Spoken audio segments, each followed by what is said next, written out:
Hey guys, what's going on? Slash here, just going to take you through a guided pre-skate activation routine that I do. Quickly before we start, I'm not a qualified strength and conditioning coach or physio, so make sure you're checking with your coach or with a physio or medical professional before you just jump in and do the exact same thing as what I do.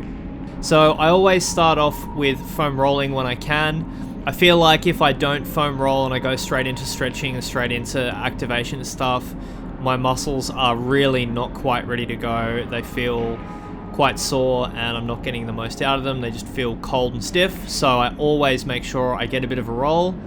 So going from the hamstring, rolling over onto the side of the leg, kind of between the hamstring and the quad, kind of where your pocket is on the side of your leg. So managing the amount of weight that I'm putting onto the foam roller with my leg that's in front of me and my arm, which is holding me up. I always make sure that I've got my non-rolling leg in front so I can really manage my weight. So just going back and forth on that leg, trying to find those hard spots, rolling over onto the front of my quad here now. So we're going back and forth, trying to find anywhere that feels like a little bit of a rock, golf ball, cricket ball, baseball, anything like that that's really standing out in that muscle. Now moving up to the hip flexor, rolling it out, trying to find anywhere that's kind of giving me a bit of grief. I always spend a little bit of time on the hip flexors. I find that they tighten up the most between trainings. Obviously being a goalie, you're using your hips a hell of a lot. So I would definitely recommend not skimping on the hip activation, the hip recovery, and definitely with the foam roller. One thing about the hips though with the foam roller is you've really got to manage your weight on them. So I put probably more of my weight into my arm at the front than I would on my quad or on my hamstring. So just trying to find those spots. I don't really sit on those hard spots either when I'm going through my hip flexor. I'll be a little bit more maneuverable with it because I don't want to just sit it on there. I find that it just doesn't feel very good. And I just don't want to feel like I'm, destroying my muscle before I get on the ice. So now we've swapped over to the groin. So swapped all the way over onto your stomach, almost in a plank pose. So again, similar to the hip flexor, I don't put a ton of weight into my groin when I'm doing a foam roll. I'm trying to find any hard spots. I don't usually find them in my groin, but I still give it a bit of a roll anyway, just to get a little bit more blood flow in there. Now swapping over from the right leg to the left leg, I like to do it one way and then reverse it all the way back down. So if you can think about going from the back to the front, up to the hips, groin, and then swapping over. So this is groin on the left-hand side now. Just a bit of a roll through. Again, I'm probably holding a fair bit of my weight on my arms and my leg there, not trying to just drill it into the foam roller, but more trying to get a bit of movement in the muscle using the foam roller rather than really parking it on a painful or gristly bit and just letting it push through it to loosen it up. So now back over onto the hip flexor on the left hand side. Again, I'm not so much finding one spot and staying on it. I'm usually pretty jammed up the whole way through, so I do just give it a little bit of a gentle massage back and forth. I also bring my body a bit more over onto my front side and over on my back side, working around in that area instead of just being on kind of one plane and just going back and forward, moving it all the way through that muscle that I can access there. I've got a fair bit of weight on it actually. Compared to the groin, but as well not as much as with something like the quad. So now moving over to the quad again. So this is usually where you'll find a lot of your like rocks in your muscles. I usually find them in the quad and on the side. So just looking through, using the foam roller, just like exploring through your muscles, seeing what you can find. So giving it a bit of a go all the way through from pretty much above the knee all the way up to your hip joint until you find somewhere. If you don't really find anywhere, I'll just give it a couple of goes through just to get it moving around, and then I'll move on. So if I do find somewhere, I kind of just sit on it for a little bit and let the foam roller really, focus on that area. So over to the front now from the side, and again just trying to find those rocks, those golf balls, those cricket balls in your muscle and just sit on them, let it loosen it up. All right, after I've done the front, I hop up onto my butt and I start doing my glutes. So I'm on the right hand side glute here, got the right leg crossed over the left leg and just rolling it back and forward. I find that the glute is probably the most brutal one. I do get fairly high in it, so I pretty much go from the hip bone or just below the hip bone all the way up kind of above, almost to the same area as where my pelvis is, like all the way up through my pelvis. So going from the mid to like upper glute area. Can usually find somewhere up in there. I find those areas getting a bit stiff after a session if I'm doing a lot of goaltending movement. So I really like those. I've only been mixing in the glute foam rolls recently, and I'm finding that it's making it feel a lot better when I get out there. So now I've just swapped over onto my left hand side. So we've gone right glute to left glute, doing the same thing, trying to find somewhere. I do be a little bit gentle with the weight on the glutes as well, usually just because they're pretty tender. So obviously if you find somewhere that is painful in the way of you feel like you're on an injured part of your body, not just a stiff or sore one, I bypass it. There's no way that I would actually roll something that felt like it was torn or irritated. I only do it in places that feel like they're stiff.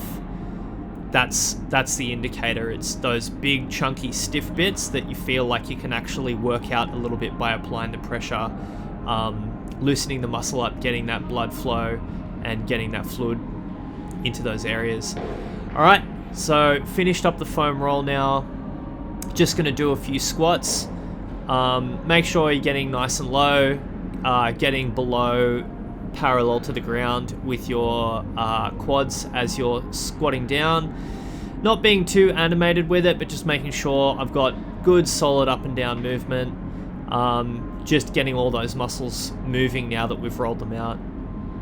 So now moving over into a side lunge, planting the left leg on the ground and then leaning over the top onto your right leg.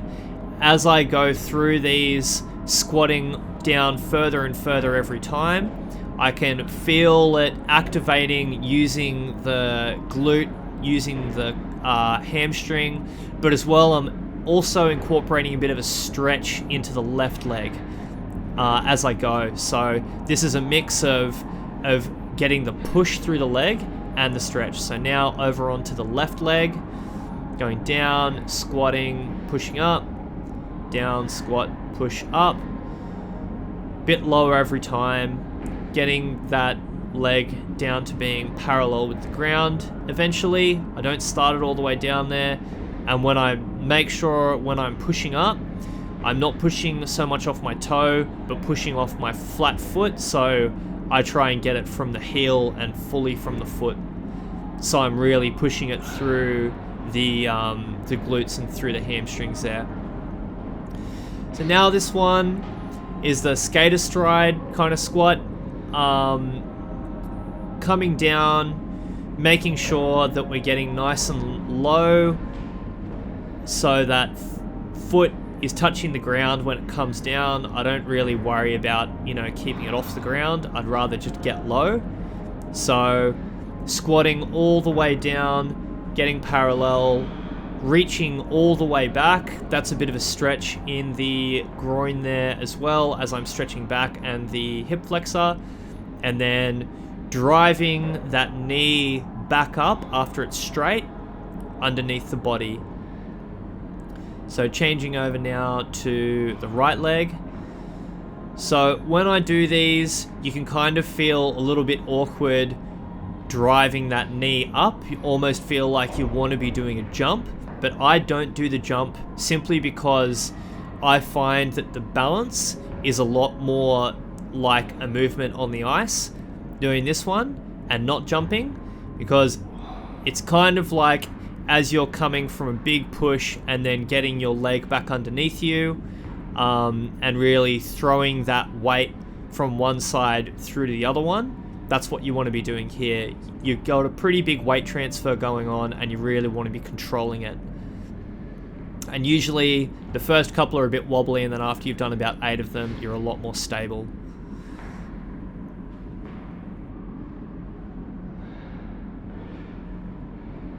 After those ones, just going to get into a little bit of a hip flexor and then hamstring stretch.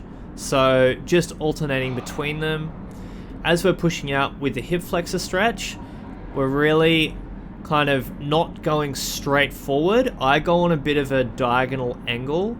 You can see how my knee's a bit further out to my side and I'm kind of pushing out that way. I get a better stretch with my hip flexor if I'm going a little bit diagonally instead of just forward, because then it ends up just being my quads. As I'm leaning forward as well, I'm not trying to go forward and touch my toes with my hands. You should be able to just feel it with your hands on your hips, moving your body forward. After I've had a few of those, just to get the rhythm and it bouncing around, I do settle into a bit of a longer one. So now these muscles are all a little bit warm, they've been stretched, they've been rolled, and you can really lean into a bit more of a stretch here. So as you're leaning into these stretches, it should feel good, it shouldn't feel stiff, it shouldn't feel cold. Your muscles should be feeling fairly warm by this stage. Same as that hamstring and glute one that I'm doing right there. Leaning forward, not feeling stiff at all, just letting it extend out. So swapping over legs now, you can really see the diagonal way that I'm going there with my hip flexor stretch, really going diagonally forward rather than just straight forward, and then coming out with the other stretch. So I'll move around a little bit in that hip flexor stretch. I won't go in exactly the same direction the whole time. I'll usually move it around a little bit to find where I need it to be. I would definitely recommend, if you're doing stretches coming onto the ice, be a bit exploratory with them. Find the bits that you need to be stretched, and you can tell when your body needs to stretch that bit, because it just kind of jams up a little bit as you go there. Not as important with stuff like the hamstrings, but in areas like the hip flexor, if you're not used to stretching those areas, you're not used to activating those areas, it can be quite difficult to know when you've actually got the right angle and the right spot. So I'd say move it around. You can see there I'm moving my hips around, and then I've moved my right leg over a little bit just to engage an area that I hadn't engaged on the last one. I do it all the time. Everybody does it. So play around with it and find what works for you. Alright, so now we're just swapping over to a groin stretch, just a little bit of a butterfly stretch. I like to bounce my knees up and down when I do this. It just helps me open it up a little bit more. All the things that we've done in our activation, we haven't done too much in the groin, so I find that the groin can still be a little bit cold when I get into this one, but bouncing those legs up and down does help. All right, now as we're going into the kind of hamstring, calf, and lower back stretch to the left-hand side, I include a lower back stretch in this by getting my right hand, placing it behind my neck and stretching over. So you still get the stretch in your calf and in your hamstring, except you additionally stretch your lower back. I really like this. I find that if I'm, working really hard to stay upright but low in my stance, I can get a little bit of a fatigued and sore lower back. So I really like this one. It just gets the blood flowing in there a little bit more, and it's not as stiff as I'm getting out onto the ice. So now over on the right hand side, stretching over, holding onto the foot, just relaxing that stretch through, not trying to force through a point that I feel is limiting me, but just relaxing into the edge of the extent of that stretch. So now over into a 90-90, which is really good for your hips. Just doing a couple of pumps to the front.